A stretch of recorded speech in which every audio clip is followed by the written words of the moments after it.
Hey Dharma Circle, Swati here, the Embodied Dharma Coach.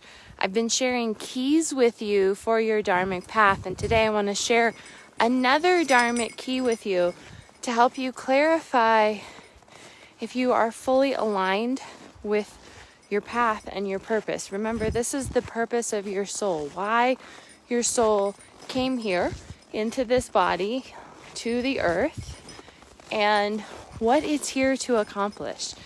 And one of the things that has been so vital on my own path, and also with all the clients that I work with on the dharmic path, is the ancestral connection.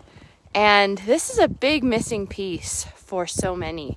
It's sort of like having a special appendage or part of the body that you don't even know you have. You're not utilizing it fully. And as a result, you're missing out on crucial support and connections and wisdom resources that you really need for your path and your purpose.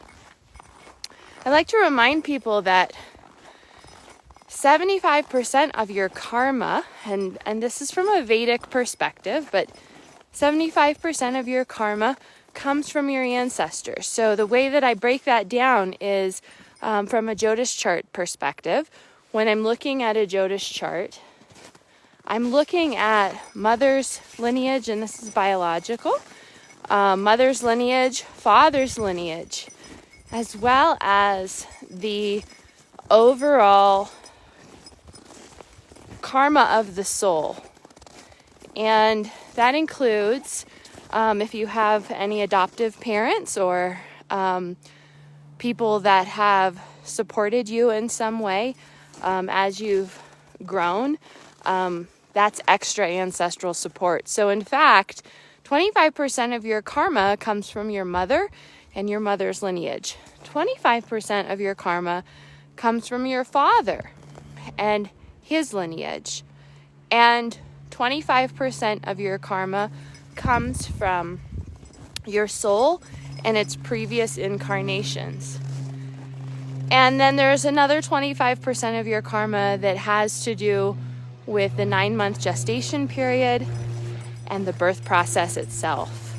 So all of this adds up to the embodied expression of who you are in this lifetime.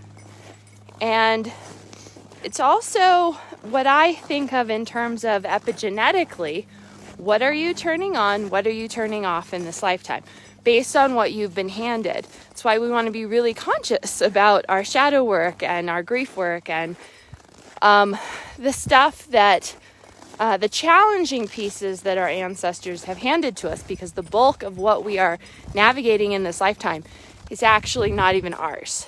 So that can be really important to recognize. And in terms of your dharma, the purpose of your soul, why your soul has come to this body in this lifetime.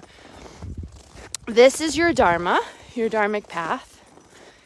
And it's determined by the gifts that you've been handed from your ancestors. So consider the amount of karma that has been given to you and how many gifts from your ancestors you've been handed as well.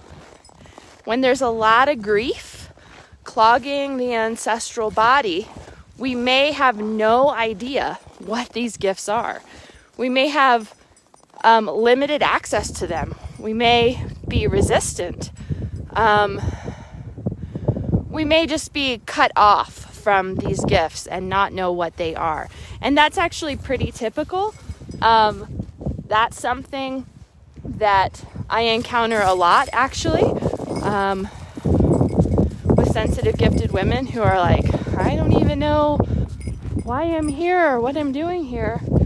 And then I know there's a lot of ancestral grief that we need to clear. So one of the simplest ways to do that is simply just ask your ancestors to build this relationship. It simply starts there. Asking for their help, their support, their guidance. Ask them to point you in the right direction. I like to feed my ancestors every day, an offering. And that's a big part of how I keep the relationship alive. So I invite you to consider what the gifts are that your ancestors have handed to you, and what gifts are you turning on? What gifts are you feeding? What gifts are you embodying, expressing, sharing in this world? Because the bulk of the gifts that you carry in your body are literally ancestral.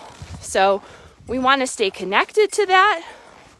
We want to feed these parts of ourselves, strengthen them, and honor them fully. This is part of you strengthening your deepest nourishment, your deepest desires. And without the ancestors, there is no Dharma. This is one of the most important keys for your dharmic path. It is the big shift that I hear from most clients. Wow, I didn't even know that I had this whole ancestral support team trying to help me and guide me and support me on my path. And once that clicks into place, things start to shift very swiftly and very dramatically. These are the keys that I'm sharing with you in my 14-day Dharma challenge. We start next week. I have limited space available in this process. It is a seed planting journey for your dharmic path to support you in clarifying your path, your purpose, what your deepest nourishment truly is, and how to awaken your gifts and upgrade your life force energy in this year ahead, which is what your Dharma supports you in. Fullness, wholeness, integration of your whole body, of your whole being, your gifts, your wisdom, your tools, and sharing this in the world. And in the process, increasing your life force energy, which is money as well, abundance, vitality. All of these pieces come into play. I'll post the link above this video so you can join us for the 14-day Dharma challenge. We are starting soon. Space is limited, and I want to make sure you can get in on the early bird pricing, which ends this week. So I'll put the link above this video, and share what some of these ancestral gifts are with us below. Can you identify the ancestral gifts that you're carrying, and how are you expressing them in this world? I can't wait to hear more from you, and I will see you in the 14-day Dharma challenge. Bye, everyone.